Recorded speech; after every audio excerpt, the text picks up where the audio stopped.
అలాగే నా పేరు మహేంద్ర వెంకట మై ఛానల్ కారణం మన ఛానల్ సబ్స్క్రైబ్ చేసుకోకపోతే ఇప్పుడు సబ్స్క్రైబ్ చేసుకోండి. పక్కనే ఉన్న బెల్ ఐకాన్ లింక్ ఆల్లో పెట్టుకోండి. నా ఫర్దర్ మిస్ అవ్వకుండా చూడొచ్చు.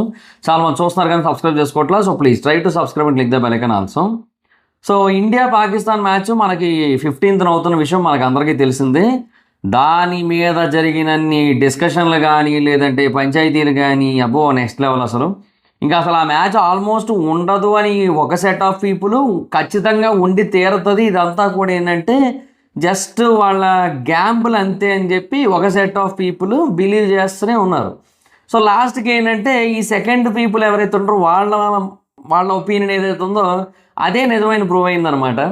సో అంటే మ్యాచ్ అయితే జరుగుతుంది, ఇండియా పాకిస్తాన్ మ్యాచ్ జరుగుతుంది యాజ్ యూజువల్గా. అసలు ఎక్కడా కూడా ప్రాబ్లం అయితే లేకుండా ఆ మ్యాచ్ అయితే కంటిన్యూ అవుతుంది. ఈవెన్ ఇండియన్ క్రికెటర్స్కి కూడా ఇనీషియల్గా కొంచెం డౌట్ ఉంది, మరి అవుతుందా లేదా. మాకైతే కొలంబోకి ఫ్లైట్ ఉంది, బట్ వాళ్ళకి మరి వస్తారో లేదో మాకు తెలీదు అన్నట్టే ఉన్నారు మొత్తం అందరూ కూడా. సో లెట్స్ సీ అన్నట్టే ఉన్నాం మనం అందరూ కూడా. కాకపోతే ఏంటంటే ఫైనల్గా వాళ్ళు ఒప్పుకున్నారు, ఆడడానికి ఒప్పుకున్నారు. ఎందుకంటే ఐసీసీ వాళ్ళకి కొన్ని అంటే శాంక్షన్స్ విధిస్తామని చెప్పింది.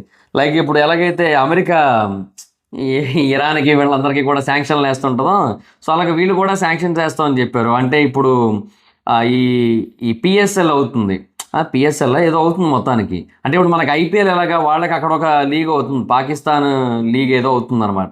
సో దాంట్లో ఈ ఐసీసీలో ఉన్న టీంలో ఉన్న ప్లేయర్స్ ఎవరైతే ఉన్నారో వాళ్ళు ఆడడానికి ఇంతకుముందు ఎన్ఓసి ఉంది. సో ఇప్పుడు ఆ ఎన్ఓసి క్యాన్సిల్ చేస్తామని, తర్వాత ఈ ఐసీసీ నుంచి ఏదైతే పాకిస్తాన్ బోర్డుకి డబ్బులు వెళ్తాయో అవి ఆపేస్తామని, తర్వాత ఇంకా ఈ ఇంటర్నేషనల్ మ్యాచ్ల మీద కూడా చాలా రిస్ట్రిక్షన్స్ పడతాయి, చాలా తక్కువ దేశాలతో ఆడుతుంది పాకిస్తాన్. సో ఇలాంటివన్నీ కూడా ఉన్నాయన్నమాట. సో ఇంకా పాకిస్తాన్కి బేసిక్గా ఇంకా అసలు చావు దెబ్బే ఏదో ఉంటుంది, చావు దెబ్బే అంటే చావు దెబ్బే అంటారు కదా, అలా అనమాట. సో అది చాలా పెద్ద ఇంపాక్ట్ పడుతుంది. పాకిస్తాన్ బోర్డు సర్వైవ్ అవ్వాలంటే ఐసీసీ కావాలి, ఐసీసీ సర్వైవ్ అవ్వాలంటే బీసీసీఐ కావాలి. సో ఓవరాల్గా ఇదంతా కూడా ఇండియన్ క్రికెట్ మీద బీసీసీఐ మీద నడుస్తోంది కాబట్టి ఇంకా ఐసీసీ అయినా పీసీబీ అయినా బీసీబీ అయినా ఎవరైనా సరే తగ్గాల్సిందే ఇండియన్ క్రికెట్ దగ్గర బీసీసీఐ దగ్గర. సో అది ఇంకా వాళ్ళకి అర్థం కాలేదు, ముందంతా కూడా ఎగిరెగిరి పడ్డారు. ఈవెన్ పాకిస్తాన్ పిఎం కూడా ఇనీషియల్గా చెప్పింది ఏంటంటే ఇట్లా లైక్ మేము ఇంకా ఆడము, బంగ్లాదేశ్కి మద్దతుగా మేము ఈ వరల్డ్ కప్ నుంచి విరమిస్తాము అది ఇది అన్నారు. తర్వాత ఇండియాతో మ్యాచ్ ఆడమన్నారు. ఇదంతా కూడా జరిగింది. సో బేసిక్గా ఇదంతా ఎందుకు జరిగింది అనిపిస్తుంది తెలుసా. ఇప్పుడు బంగ్లాదేశ్ని బేసిక్గా పాకిస్తాన్ రెచ్చగొట్టి ఈ T20 వరల్డ్ కప్లో లేకుండా చేసింది.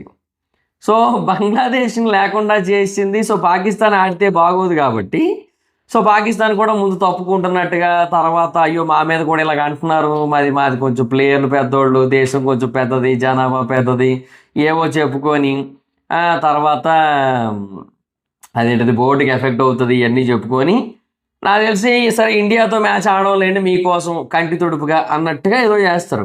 బేసిక్గా చాలామంది అంతే కదా. సో ఒక పని చేయలేదు అన్నట్టయితే అది అట్లీస్ట్ దానికి అది కాకపోయినా సరే ఏదో ఒకటి చేసామని చెప్పుకోవడానికి ఏదో చిన్నది చేస్తుంటారు, లైక్ కంటి తుడుపు చర్యలు అంటారు ఇట్లాంటి వాటిని. సో ఇట్లా పాకిస్తాన్ కూడా బంగ్లాదేశ్కి ఏదో అట్లా కంటి తుడుపు చర్యలాగా ఇండియాతో ఆడములే, ఓకే కదా నువ్వు హ్యాపీ అని చెప్పేసి ఏదో చెప్పినట్టు బిల్డప్ ఇచ్చింది కొద్ది రోజుల పాటు.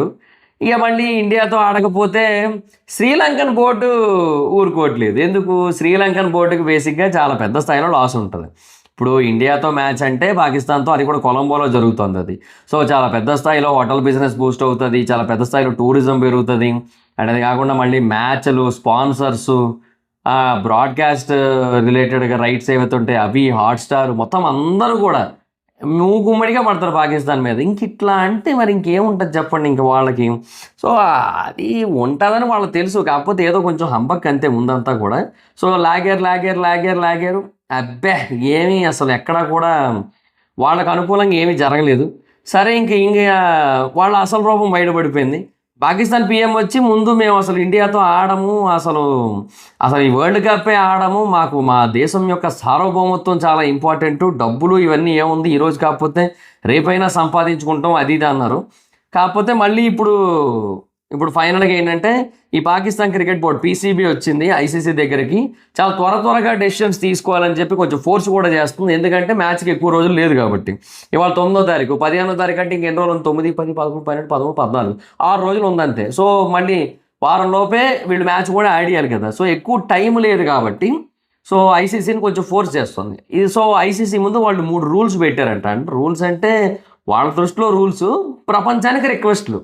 సో అది జరిగింది. అండ్ ఐసీసీని అయితే రిక్వెస్ట్ చేసుకున్నారు. ఒక 3 పాయింట్స్ అయితే పెట్టారు ఐసీసీ ముందు. ఆ 3 పాయింట్స్ ఏంటి అనేది ఒకసారి చూద్దాం. ఫస్ట్ థింగ్ ఏంటంటే and increased share of ICC revenue. ICC బేసిక్గా ఇంతకుముందు రెవెన్యూ ఏదైతే వస్తుందో దాంట్లో పాకిస్తాన్కి కొంత షేర్ వెళ్తుంది. అందులో భాగంగానే మరి ఆ 300 కోట్లు వెళ్తుంది. సో ఇప్పుడు ఈ 300 కోట్లు కాకుండా ఇంకా పెంచాలి అన్నట్టుగా వాళ్ళ వెర్షన్ అనమాట. సో ఒక 400 చేయమనం, 500 చేయి. వాళ్ళు డైరెక్ట్గా 1000 అడుగుతారు. నాకు తెలిసి అడగడం డైరెక్ట్ 1000 అడుగుతారు. ఇంకా సర్లే అని చెప్పి ఏదో ఒక 350 ఎంతో ఇస్తారు నాకు తెలిసి. మేబీ సంవత్సరానికి ఒక 50 కోట్లు పెరిగినా అది పాకిస్తాన్కి బాగా ఉపయోగపడుతుంది. ఎందుకంటే పాకిస్తాన్ ఇప్పుడున్న పరిస్థితికి 50 కోట్లు చాలా అవసరం డెఫినెట్గా. సో వాళ్ళకి 50 కోట్లు అంటే ఖచ్చితంగా ఒక 2-3 పాకిస్తాన్లో ఉన్న ఒక 2-3 స్టేట్స్ నాకు తెలిసి ఒక 1 మంత్ పాటు హ్యాపీగా ఎలక్ట్రిసిటీని చూస్తాయి, ఇవన్నీ చూస్తాయి నాకు తెలిసి. అలా అంటే ప్రస్తుతానికి పాకిస్తాన్ పరిస్థితి అంతే కదా. సో అది మ్యాటర్. సో ఐసీసీ రెవెన్యూలో షేర్ ఎక్కువ అడిగారు. తర్వాత బైలేటరల్ క్రికెట్ ఏదైతే ఇండియాతో ఆపేశారో, బేసిక్గా ఇండియాతో పాకిస్తాన్కి బైలేటరల్ సిరీస్ అనేది ఇంకా ఉండట్లేదు. అవి ఎప్పుడో ఆపేశారు. ఎందుకంటే అది న్యూట్రల్ వెన్యూ కావాల్సి వస్తుంది దానికి. ఇప్పుడు ఇండియాలో పెడదామంటేనేమో వాళ్ళు రావట్లేదు. పాకిస్తాన్కి వెళ్తే మనోళ్ళు అసలు వెళ్ళకూడదు, ఎందుకంటే 100% డేంజర్ అది. ఇంకా వాళ్ళు ఇండియాకి వచ్చినా సరే మనోళ్ళు అంత యాక్టివ్గా ఉండరు, వాళ్ళ మీద దాడులు చేయడాలు ఇట్లాంటివన్నిటికీ. సో వాళ్ళు అట్లా కాదు కదా, వాళ్ళ దగ్గర ఫుల్ యాక్టివ్ ఉంటుంది. ఈ మధ్యకాలంలో పాకిస్తాన్లో ఒక బాంబు దాడులు అవన్నీ కూడా జరుగుతున్నాయి. వర్క్ ఫ్రమ్ హోమ్ జరుగుతుంది అక్కడ. బేసిక్గా అది వేరే దగ్గరికి వెళ్ళి పనిచేయడం కాకుండా అంతా వర్క్ ఫ్రమ్ హోమ్ జరుగుతుంది అక్కడ. సో అట్లాంటి మూమెంట్ ఉన్నప్పుడు మనోళ్ళు అక్కడికి వెళ్తే ఇబ్బంది కదా. సో అందుకని ఈ బైలేటరల్ క్రికెట్ అనేది ఆగిపోయింది. దీనివల్ల ఏమవుతుంది, ఇది అటు తిప్పి ఇటు తిప్పి ఇవన్నీ యునైటెడ్ అరబ్ ఎమిరేట్స్లోనే ఎక్కడో పెట్టుకోవాల్సి వస్తుంది, అక్కడ గల్ఫ్ కంట్రీస్లో పెట్టుకోవాల్సి వస్తుంది. అక్కడ పెట్టుకుంటే ఏటి ఉపయోగం?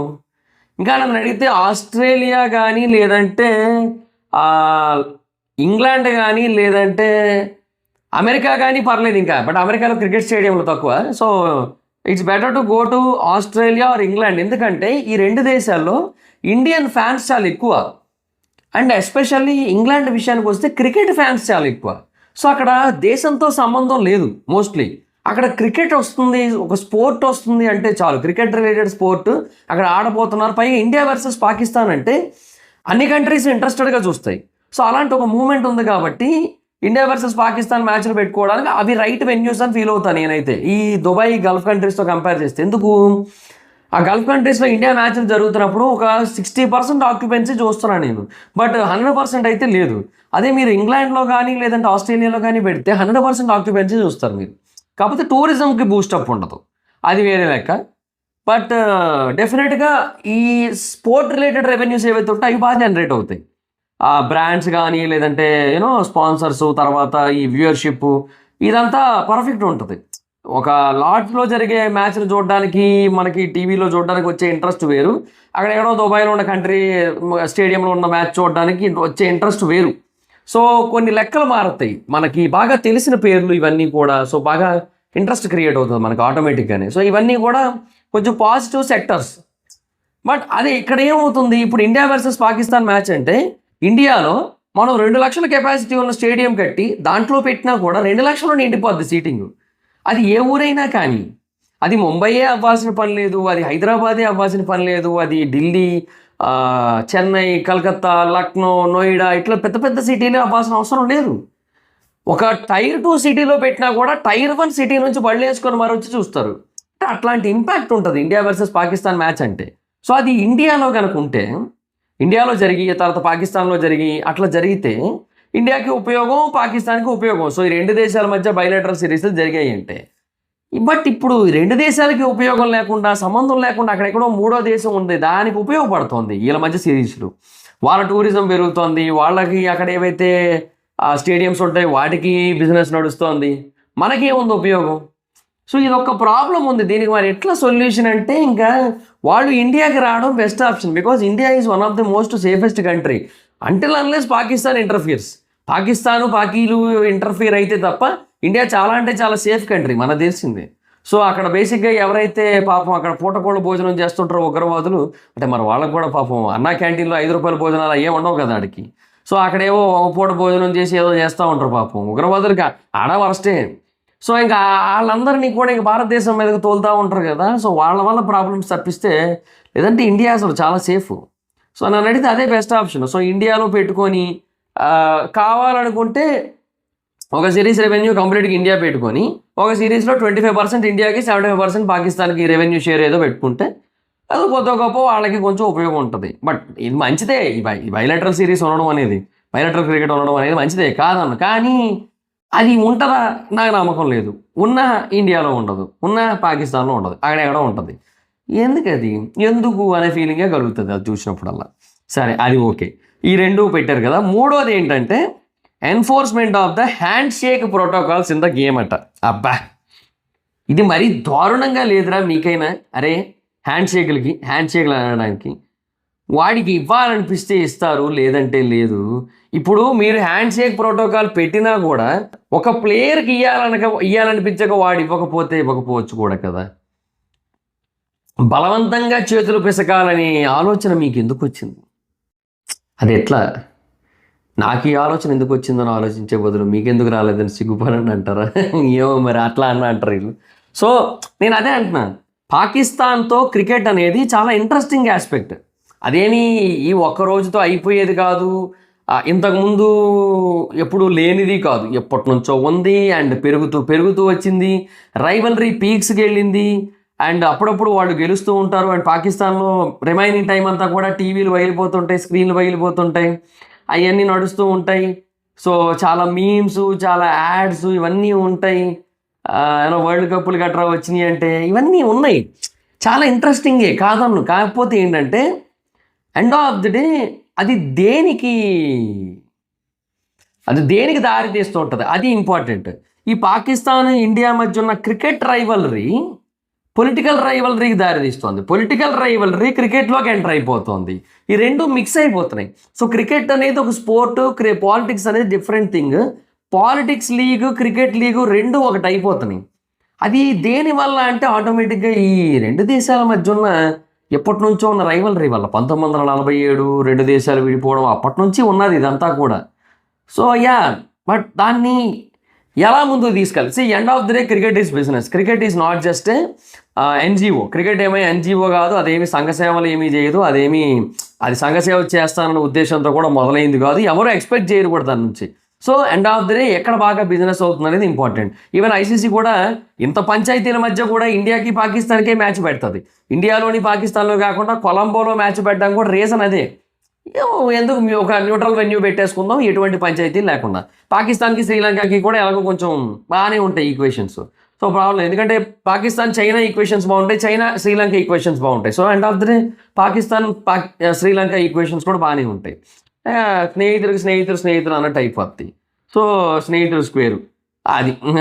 సో అలా నడుస్తుంది. So nice fine. So neutral వెన్యూలో పెట్టారు. So end of the day అక్కడ రెవెన్యూ అదంతా గట్టిగా నడుస్తుంది. అండ్ హాట్స్టార్కి వ్యూవర్షిప్ బ్లాస్ట్ ఉంటుంది. జనరల్గా వేరే మ్యాచ్లే ఇప్పుడు 50 మిలియన్ వ్యూస్ కొడుతున్నాయి. ఏదో మొన్న మ్యాచ్ ఇంగ్లాండ్తో అనుకుంటా ఏదో ఒక టీము చుక్కలు చూపించింది. ఆల్మోస్ట్ అది ఇంకా చాలా దగ్గర దాకా వెళ్ళింది అసలు ఆ టీము. ఉన్నాడు చెప్తా, ఇంగ్లాండ్ ఎవరిదా, నేపాల్ అద్దరు కొట్టారు అసలు. వాళ్ళు 184 ఇంగ్లాండ్ కొడితే 180 కొట్టింది నేపాల్. త్రుటిలో తప్పించుకున్నది ఇంగ్లాండ్ పరాభవం. అది మామూలు పరాభవం కాదు, నేపాల్ చేతిలో కనుక ఓడిపోయి ఉంటే మటుకు. సో హ్యారీ బ్రూక్ కూడా అదే అన్నాడు, నాయన జస్ట్ మిస్ అయ్యాం మేము అన్నట్టుగా. సో నేను అనేది అదే, ఇప్పుడు టీములన్నీ కూడా చాలా సాలిడ్గా ఉన్నాయి, మొత్తం అంతా కూడా వ్యవస్థంగా నడుస్తోంది, మంచి ఊపు వస్తోంది. సో దానికి 50 మిలియన్ వ్యూస్ వచ్చినాయి. సో ఇండియా పాకిస్తాన్ మ్యాచ్ అంటే ఇంకా అసలు 5 crore ఏమో అలా ఇండియా పాకిస్తాన్ మ్యాచ్కి 5 crore వ్యూవర్షిప్ అంటే అబ్బే అది కనీసం 15 కోట్లు పైన కొడుతుంది, 20 కోట్ల పైనే కొడుతుంది అలాంటి వ్యూవర్షిప్ ఉండే మ్యాచ్. సో ఆ బ్రాడ్కాస్టర్స్, ఆ స్పాన్సర్స్, ఆ బ్రాండ్స్ అన్నీ సెపరేట్గా ఉంటాయి, ఒక వేరే లీగ్ ఉంటుంది మొత్తం అంతా కూడా. సో ఇదంతా ఇట్లా ఉంటుంది కాబట్టి it will be fine. So thing ఏంటంటే ఇదంతా బిజినెస్లో భాగమే, బట్ ఆ బిజినెస్ కూడా కొన్నిసార్లు ఈ ఈ రెండు దేశాల మధ్య ఉన్న శత్రుత్వం కారణంగా ఎఫెక్ట్ అవుతున్నప్పుడు దానికి ఏదో ఒక సొల్యూషన్ ఐసీసీ ఎతకాలి, అండ్ దానికి వీలైతే బీసీసీఐ సహకరించాలి అండ్ పీసీబీ సహకరించాలి. ఈ పొలిటికల్ ఇష్యూస్ పక్కన పెట్టేసి స్పోర్ట్స్ పరంగా కూడా సహకరించాలి దేశాలు కూడా. ఎందుకంటే స్పోర్ట్ ఈ sport, end of the day. Pakistan cricket వేరు, పాకిస్తాన్ పాలిటిక్స్ వేరు, పాకిస్తాన్ ఉగ్రవాదం వేరు, అట్లా అనమాట. సో దాన్ని కొంచెం ఏమో, ఎందుకంటే end of the day India versus Pakistan match అంటే అది క్రియేట్ చేసే ఇంపాక్ట్ ఏది క్రియేట్ చేయలేదబ్బా. సో ఆ ఇంపాక్ట్ ఉంటుంది. ఇండియా వర్సెస్ ఆస్ట్రేలియా కానీ, లేదంటే ఇండియా వర్సెస్ ఇంగ్లాండ్ కానీ, ఇండియా సౌత్ ఆఫ్రికా ఏమున్నా అంత పీక్ ఎమోషన్ రాదు. పాకిస్తాన్ని కొడితే ఉంటుంది, అది ఉంటుంది, అది మిస్ అవుతున్నాం ఈ మధ్యకాలంలో. సో చూద్దాం మరి ఇంకేంటో సిచ్యువేషన్. సో బట్ ఇంక హ్యాండ్ షేక్ కోసం మరి ఇంకీడు ఏం చేస్తున్నాం, మరి దానికోసం కూడా బాధలు పడిపోతుండీడు. సరే చూద్దాం మరి ఏమో ఐసీసీ రూల్స్లో మరి దేనికి ఓకే చెప్తుంది, దేనికి నో చెప్తుంది, దేనికి ఇలా అంటుంది, దేనికి ఇలా అంటుంది అనేది చూద్దాం. ఇంకా అప్పుడు సిచ్యువేషన్ ఆల్మోస్ట్ అన్నిటికీ కూడా ఇలాగనే అవకాశాలే ఉన్నాయి. అయినా సరే పాకిస్తాన్ కొంచెం ప్లీజ్ నా కోసం కన్సిడర్ చేయొచ్చు కదా అంటారేమో, ప్లీజ్ నా కోసం అలాగేమైనా అంటారేమో. ఇక అలాగేమైనా అంటే మరి ఇంకేమో 2 పాయింట్లు ఏమైనా కన్సిడర్ చేస్తారేమో, లైక్ హ్యాండ్ షేకింగ్ అనేది ఈజీ కాన్సెప్ట్ ఒకటి. తర్వాత రెండోది రెవెన్యూ షేర్ ఏమైనా కొంచెం పెంచుతారేమో, ఒక 350 చేస్తారేమో. ఈ బయలాటరల్ క్రికెట్ మీద ఇప్పుడు అప్పుడే డెసిషన్ తీసుకొని తర్వాత చూద్దామని అంటారేమో నాకు తెలిసి. సో ప్రస్తుతానికి ఇండియా కూడా ఖాళీ లేదు కదా, ఐపీఎల్ ఉంది కదా, ఐపీఎల్ అయ్యాక చూద్దామని అంటారేమో నాకు తెలిసి. ఎందుకంటే వరల్డ్ కప్ అయిపోగానే ఐపీఎల్ కదా, ఐపీఎల్ వరల్డ్ కప్ అయిపోగానే. సో ఇంకా పెద్ద ఇంపాక్ట్ ఉండదు. సో అంతే మరి మ్యాటర్ ఇంకా. సో లెట్స్ సీ, చూద్దాం ఏంటి సిచ్యువేషన్ అనేది. So that's it guys. So ఎక్సైటెడ్గా ఉన్నారా ఇండియా పాకిస్తాన్ మ్యాచ్కి? సో ఉంటే లైక్ చేయండి ఈ వీడియోని, అలాగే కింద హైప్ పాయింట్స్ ఏమైనా ఉంటే మీ దగ్గర హైప్ కూడా ఇవ్వండి. సో లెట్స్ సీ ఎంతమంది వెయిటింగ్ చూద్దాం, కింద కామెంట్ సెక్షన్లో చెప్పడానికి ట్రై చేయండి. So that's it guys, this the video కనుక మీకు నచ్చినట్టయితే లైక్ చేయండి, వీడియోని షేర్ చేయండి. ఇప్పుడు ఎవరైనా మన ఛానల్ సబ్స్క్రైబ్ చేసుకోకపోతే ఇప్పుడే సబ్స్క్రైబ్ చేసుకోండి, పక్కన ఉన్న బెల్ ఐకాన్ లింక్ చేసి ఆల్లో పెట్టుకోండి, నా ఫర్దర్స్ మిస్ అవ్వకుండా ఉండొచ్చు. చాలా మంది చూస్తున్నారు కానీ సబ్స్క్రైబ్ చేసుకోవట్లా. So please try to subscribe, link the bell icon also. Instagram ID ఎవరు మాత్రం ఎక్కడ వచ్చి ఫాలో అవ్వచ్చు. థ్యాంక్ యూ సో మచ్ గా. Video next video, bye by.